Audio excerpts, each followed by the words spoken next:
Tell us. We have been asking folks to send us like the cool stuff that they've been building with our apps. Am I on mute? Oh Oh man, man, Seth is on mute. rookie mistake. Oh, Oh, Golnaz right now is just if we had a camera on her, she's going like she's this. just like these people. I swear. Like right now. Yeah. Now let's head over to Sam and see what IoT magic he's got in store for us. Hey, Sam. Hello, thank you, Jonah and Seth. Thank you for an awesome event so far. It's been an exciting time. Hopefully, I'm going to make it exciting more. I'm a bit under the weather, but then the show must go on. It's not going to stop me. And most of the speakers that have come up have talked about awesome use cases being a pro developer and a citizen developer. Well, today what I'm going to do is that I'm going to give you something a bit more interesting, to nibble on. Well, before we get into it, my name is Samuel Atranyi. I am a senior software engineer at Andela, a recent MVP, and I am very passionate about IoT and the Power Platform. So today, what are we going to do? Let me quickly take you to my screen and share a few awesome things with you. Hopefully you're going to enjoy this. So let's do this really quick. And by the way, I'll be around to answer questions on depth or to you. So if you have any questions after this, put it there and I'll be awesomely glad to help you out. All right. So before we get into it, I'm going to show you something real quick.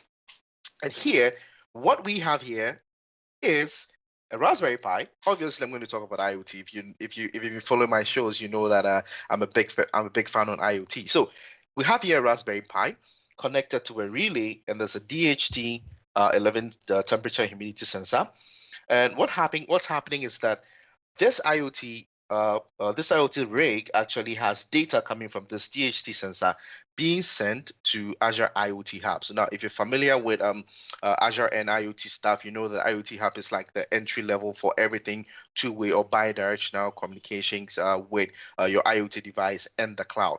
So we have this temperature data being sent to the Pi over IoT Hubs into the IoT Hubs. And now what we want to do is we've added this high voltage fan here, and caution, risk of electric short. This actually is 240 volts, so be careful when you're dealing with that.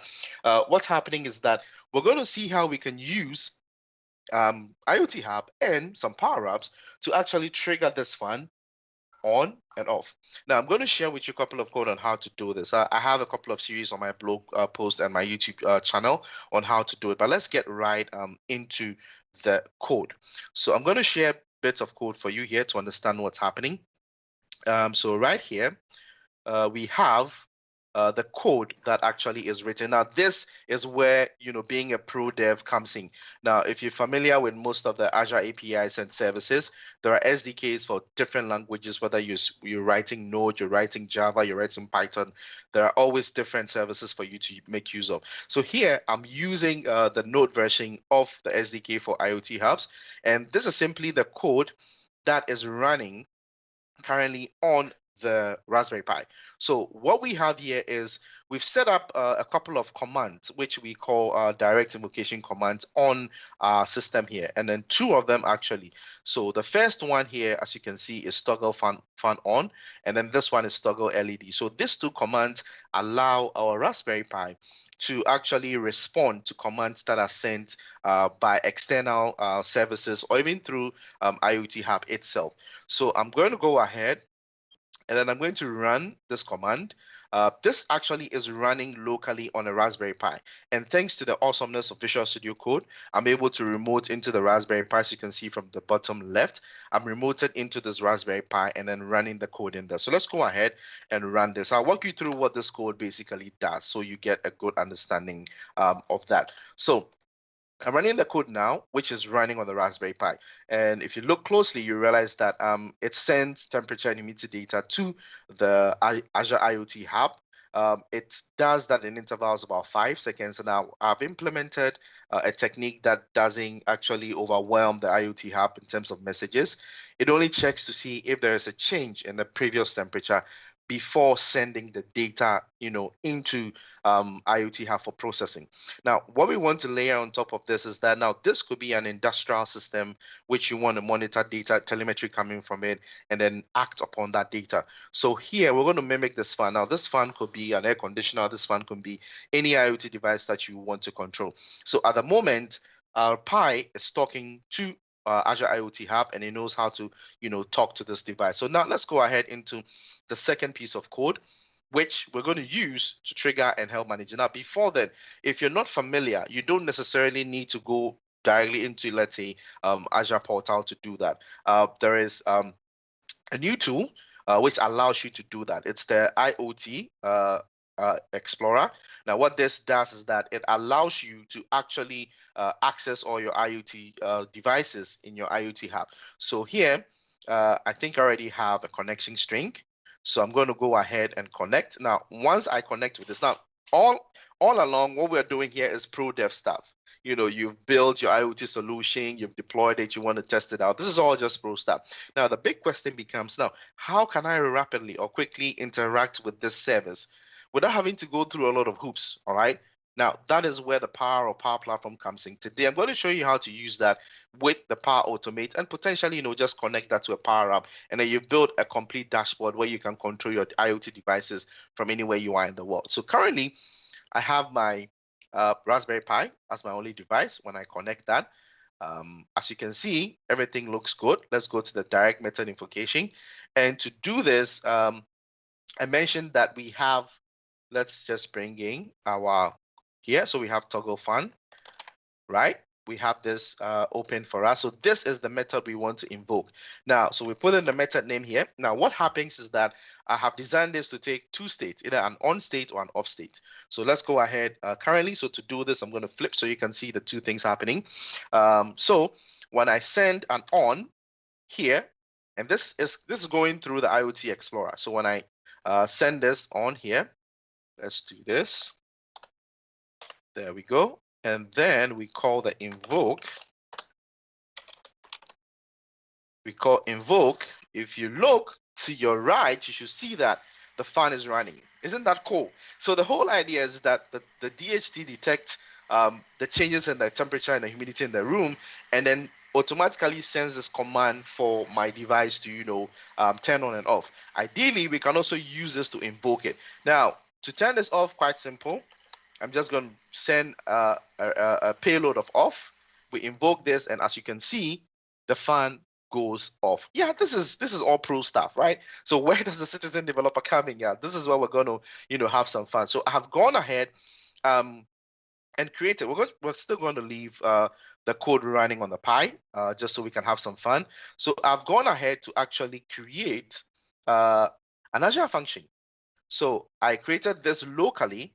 And I'm also going to test this locally just to be sure that we're hitting the correct endpoint and doing the right things. So I'm going to go ahead, and if you love Azure Functions like I do, you know that you can run and test this locally and have lots of fun. So I'm going to test this locally. Now, FYI, I've already deployed this into Azure Functions in Azure. So we're going to use that in connecting to our Power Automate and our Power Apps. So I just want to show you that this works. And as a pro developer, the next thing will be, hey, Sam, we've built the IoT thing, is working fine. Now, what we want to do is we want the ability for you to create a UI to interface so we can remotely turn on and off the fan. Well, with this done, this is running locally. So let's open this up. Let's copy this, bring this here. And here, go ahead and send. Let's send a state of on. Let's send a state of on, and look at that. Now, let me zoom this in. Let's zoom this in so you can have a good look at this. So right now, as you can see, this is just a simple thing. Let's run, zoom it so we can give you guys, I can give you guys a much interesting look here. There we go. So if you look closely, all I did was to call this endpoint and pass a state of on, and then the fan was triggered. Now, the same thing, I can go back here and then change the state to off. And let me also bring this back in. when we hit this, look at this, a state of off. So now we have this working. What is the next step? Now you're just giving this endpoint as a pro dev. You're like, okay, Sam, you've been given this endpoint. We want you to build something that allows you to trigger this. All right. That is where our Power Automate comes in. So I'm just going to jump right into my portal where I have this actually deployed. There are a couple of things we're going to do just to make sure this works. So let's go here and let's bring in our portal real quick. Let's change this. Let's change this quickly so we can get this going. And this excites me because it gives an opportunity to combine my powers as a pro developer and then also a citizen developer to create these things and do them rapidly.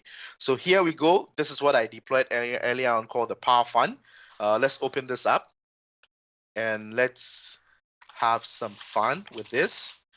And then if we go all the way, yep, if we open our functions up, just to show you that it's just the same thing, nothing different from it. So let's go back. Actually, it's a power. It's let's see. Let me open our resources. I deployed one specifically for this for our show, Powerful Devs. Yep, there you go. Actually, let's use Powerful Devs GH. We have it here, and there you go, Power Fun GH. Let's open this up.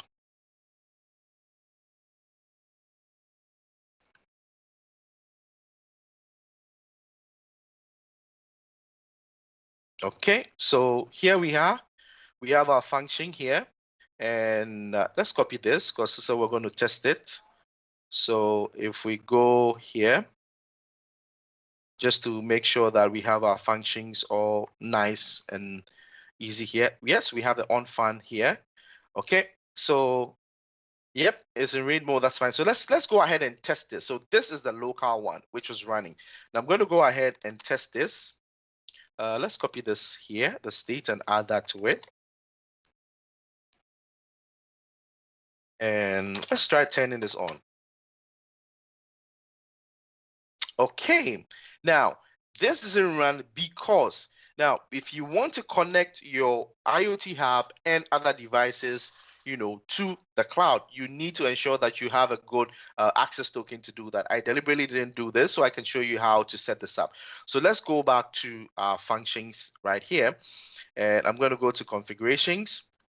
And for the sake of just showing how this is, I had my setup here to show the configuration, to have the configuration file that I'll need to run this in an environmental variable. So I need to add that so that the function knows. So I need to create these two pieces of information because that is what it would need to be able to call the function. So let's do this quickly. So let's go ahead here and let's add a new application setting. I'll put this here. Let's go back here. I'm going to copy this. Yep. And I'll make sure I'm changing this right after the show. So we paste this here. That's okay. And we need to add a second one. We need to add a second one, which is the device name. So add application settings, device name. And let's put this here. Now, bear in mind, this is just for demo purposes. When you're doing this in production, there are a couple of things we need to take into consideration. So yeah, we have our two settings in there.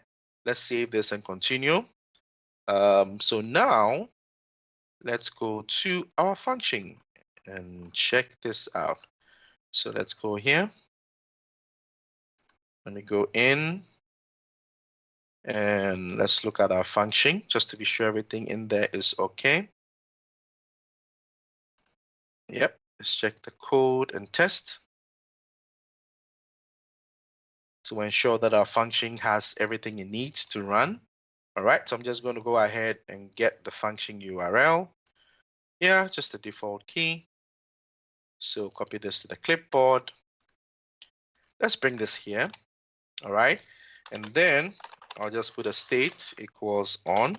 Fingers crossed. And check that out. We have our fun running. Isn't that awesome? But then someone will still say, Sam, but what you've just done, there's nothing interesting about this. But at least what I have done now is expose this API or this service that controls this fund through Azure IoT Hub on Azure Functions. Now, if I send that off, this goes up. Now, this takes us to the next level. So now I can copy this URL and I have pre-prepared this.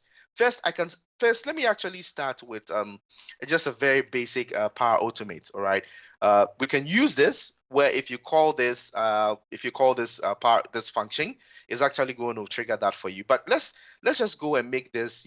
Let's show you how easy it is to integrate this into different workflows. So I'm going to start with automate, and then I'm going to create a flow. Yeah, just very very basic, something very basic, and I'll show you how to trigger this. And again, keeping our screens intact so we can do this. So I can go ahead and let's do an instant flow. Click on this, and yeah, I will just say the power fun flow.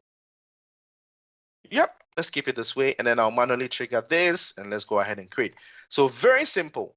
As a citizen developer, giving access to all this pro dev stuff, it's easy for you to come in here and then create, all the information you want. So all I'm going to do here is the next step. When this happens, I just want to make an HTTP, right? I just want to make an HTTP request, right? Quite simple. So let's just do an HTTP request here. And this, I think we can do a get, that's fine. And then I put this here. Now, the code that I created allows for either a header parameter or a query string or something in the body. So that's just fine. So what I can do here is let's copy this. I can cut this because this is actually a URL. So in the body, I'll just go ahead and do this. First of all, let's just try this. Let's just try straight with a URL, and then we'll come back and make this look a bit pretty. So let's go ahead and then do on in this case. And this is just a test. So I mean, not going by any best practices here. We're just trying to show you how this works. So I have this saved. I'm just going to go ahead and hit test. I'll perform this task and then hit test. And then make sure everything is okay, and then just run the flow. And if everything went well, this should go ahead and then trigger this particular, we have a problem. Let's see what happened here. It didn't lock in it should have locked in my inputs. Oh, not found. This is interesting. Let's go back here and check Ghost of Demo Day. Well, let's run this again and be sure. Let's try that on and be sure we have our stuff going. Yep, we have it going. Awesome, awesome, awesome. Okay, let's turn it off and come back to our flow. Sorry, our automate. I keep calling it flow because of, that it was flow before. So yeah, let's go ahead and edit this. And yep, so we have our HTTP. Let's do this.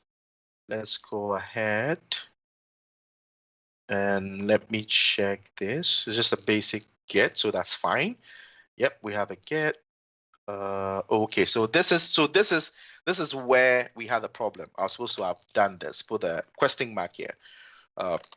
Save this again. And let's try this one more time. Keeping it crossed. If the goals of a demo day will be favorable to us. And there you go.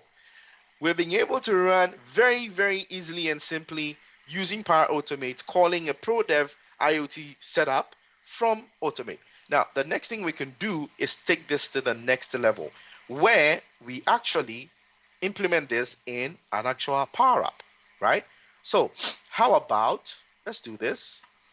Let's go back in here, and then I can change this to off. I mean, I can now put it in the body because I had this design in a way that I could do that. So let's put this here.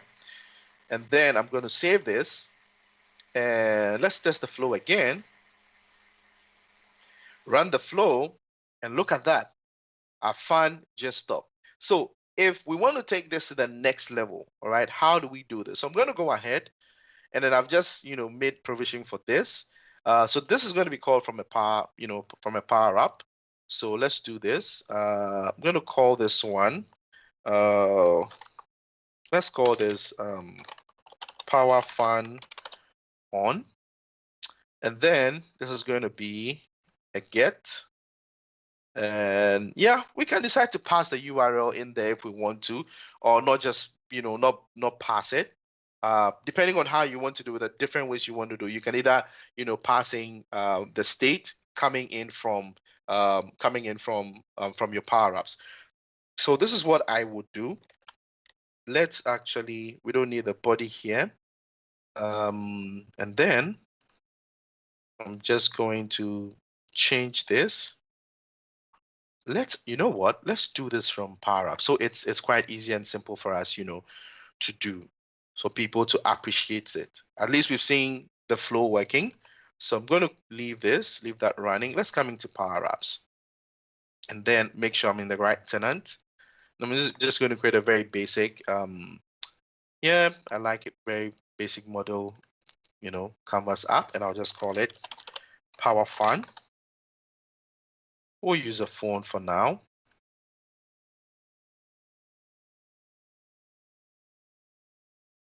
And yep, asking me to authenticate. Hopefully I will just get this done in time. But I mean, as you can see, it's quite very easy to do that. We've moved from an IoT rig, from IoT Hub, exported, the API into functions. We've been able to use it in Power Automate. I'm just trying to bring it here. Skip this. I want to bring it into a Power App to see how that is done. You can follow me on my YouTube and social media channels. I have like detailed tutorials on how to do this. I could even export this into a Power Virtual Agent that you can interact with to turn my fan on and off anywhere you are in the world, or you think about it, the possibilities are very are endless. So let's see if we can quickly do this. So let's go ahead and let's put a button here. Yeah, very simple, very, very, very simple button. And then let's go back here to the action, and we can do a Power Automate. Yeah, I'm just going to create a very simple, flow to do that. Hopefully I can get this done in time. But if I'm not able to do this in time, don't worry. You've seen us connected to Power Automate. And that's how it's easy for you to bring your Power Platform stuff into a pro dev situation. So yeah, Power Apps button. This is what I want. Let's click this. It's an instant one. Yes, manual with a custom action. Yep, no additional information here. So the next step here, we're going to do the HTTP. There we go. We're just going to do a get. And then the method, we're going to do a get. And the URL, remember the URL here. But then I'm going to do the state equals, and this, I'm going to try to pass this from Power. You know what, let's just leave it this way so we can just call it directly. We're not passing any variable because of time. Else I would have just created parameters for you to pass from Power Apps into this. So let's just keep it this way. State on, and just save this. Just save this. So let's call this Power Up, and then save this again. Yep. Awesome. So now, if we came back to, we should see it's changed, but again. So there we go. So on select, I can say, no, let's bring this in first. Yep. And yep, we're not passing anything, right? So let's quickly test this. Quickly test before it's time. I know I have just a few minutes left. Let's run this, and I can see the matching ant. Yep, and there we go. So that is as simple as it gets. And think about this. Forget about how the UI looks. You can get very fancy. You can get extremely, you can blow it out anyhow you want. But just think about it. Look at the power that this gives you. And that is what we talk about when we're dealing with pro dev meeting citizen dev. With this, I'll throw it back to you, Donna and Chef.